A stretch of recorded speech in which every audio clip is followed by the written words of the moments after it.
Hello, everyone. Really pleased to be here at the National Museum of Mexican Art, and especially on a day when it's important for us to celebrate Latino heritage and to stand up for the community that it represents. So happy to take any questions from members of the media. Governor Tom Homan was asked about racial profiling today. He said that ICE is not racially profiling. What are you seeing? What are you hearing? And also, we've learned that ICE now has stations at courthouses in Illinois so that they can process suspects, sort of take them out of the criminal justice system since we're not cooperating here in Illinois with ICE. Can you just react to the impact that might be having on our court system? Well, Tom Homan has long ago acknowledged that he was racially profiling.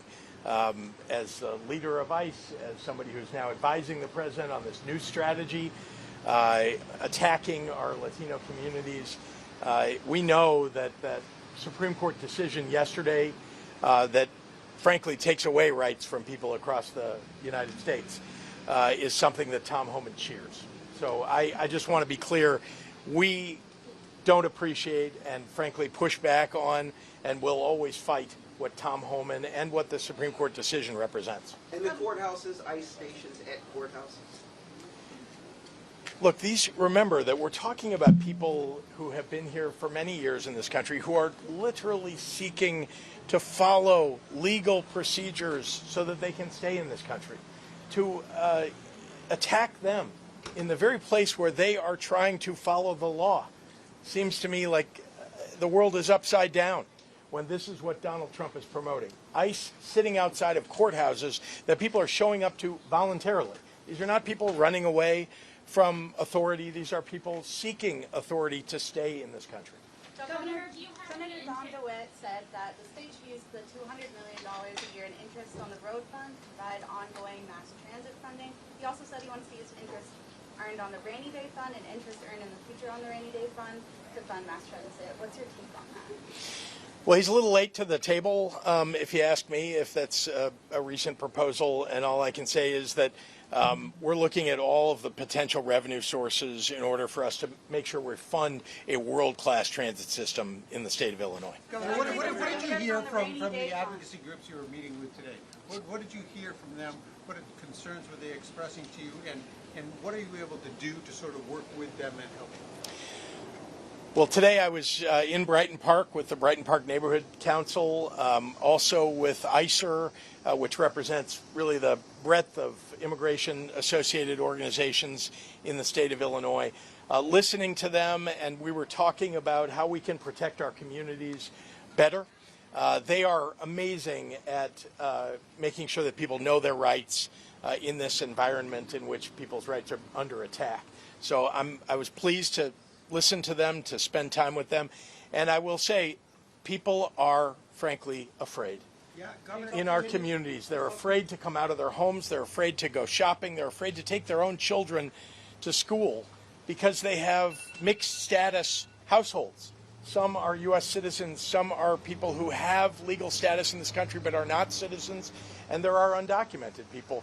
And we are trying to protect all the residents of the state of Illinois. These are people who, people talk about, Donald Trump likes to talk about immigrants as criminals. These are not criminals.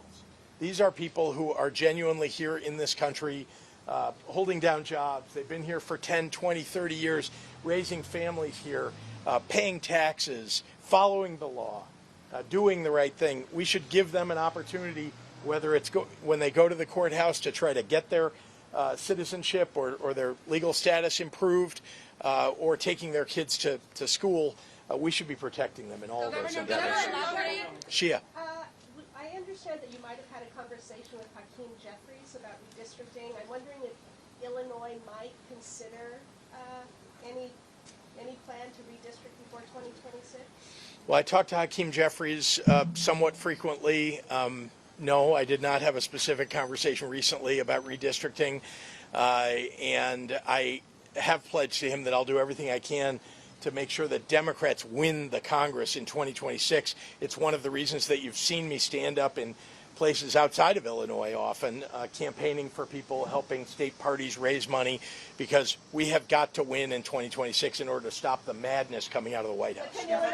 Chris. Where are we in this story right now? Greg Bovino reportedly on the ground here, ICE saying that they're here with that picture of the Willis Tower in the background, but we don't have the National Guard here. In your head, where are we on the timeline in the big picture of this? Well, it's hard to tell, Chris, because as you know, Donald Trump wakes up, and depending upon which side of the bed he wakes up on, or what his mood is, or maybe what he had to drink the night before, we don't know exactly what's going to come out of his mouth and what he's going to tell people to do. Here's what we do know. ICE is somewhere on the ground here. They already have been effectuating their plans. We have not seen the bulk of those ICE agents yet in communities, but we have seen some. And we know that they are gathering steam, and they have the vehicles. We know they have about 100 vehicles that they are planning to utilize. We know that they're planning more than 200 agents on the ground, and it's not my understanding yet that Greg Bovino is here.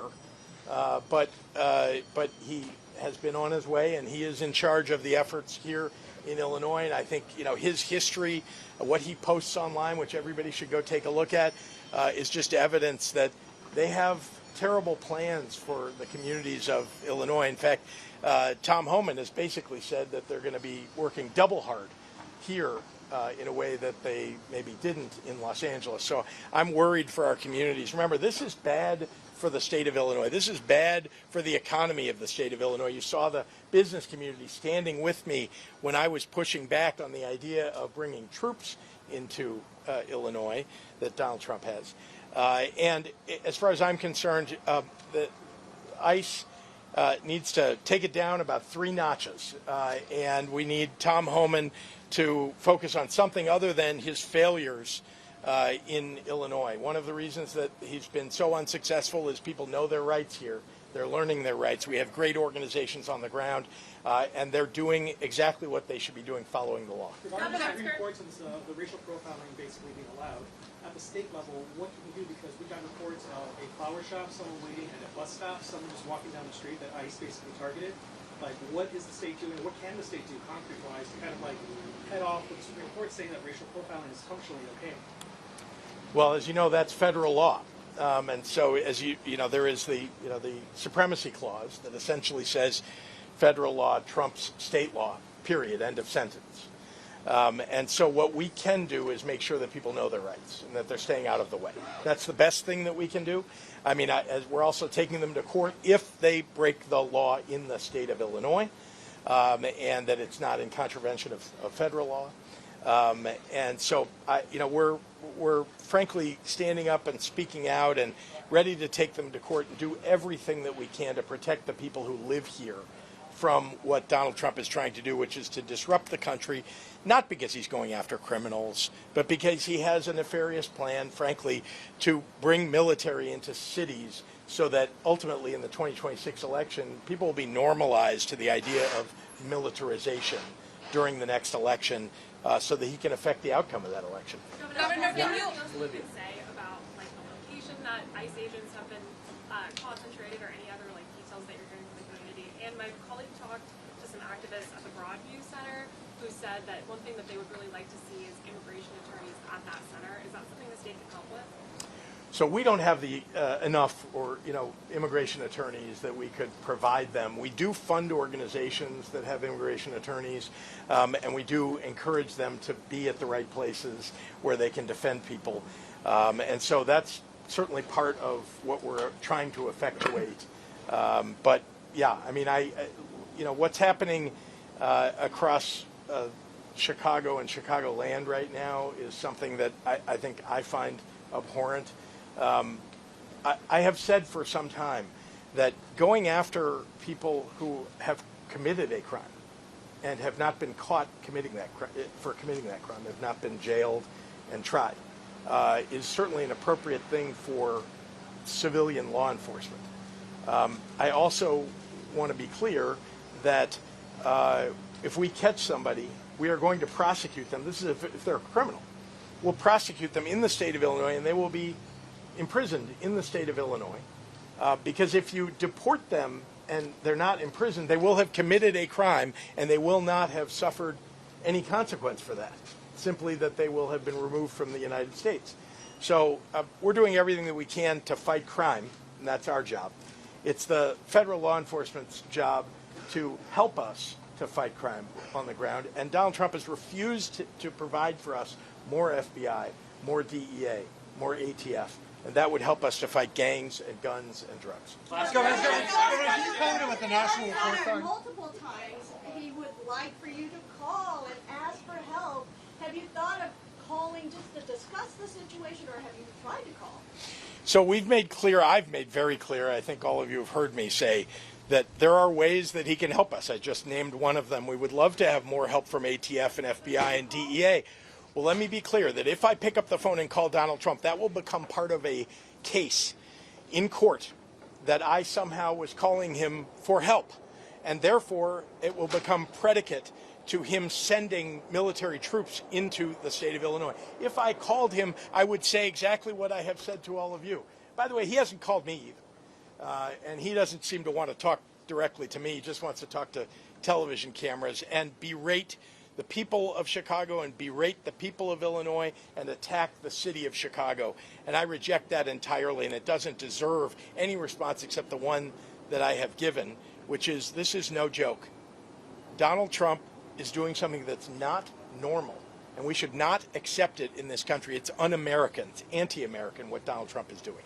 Thank you all very much. Thank you, guys.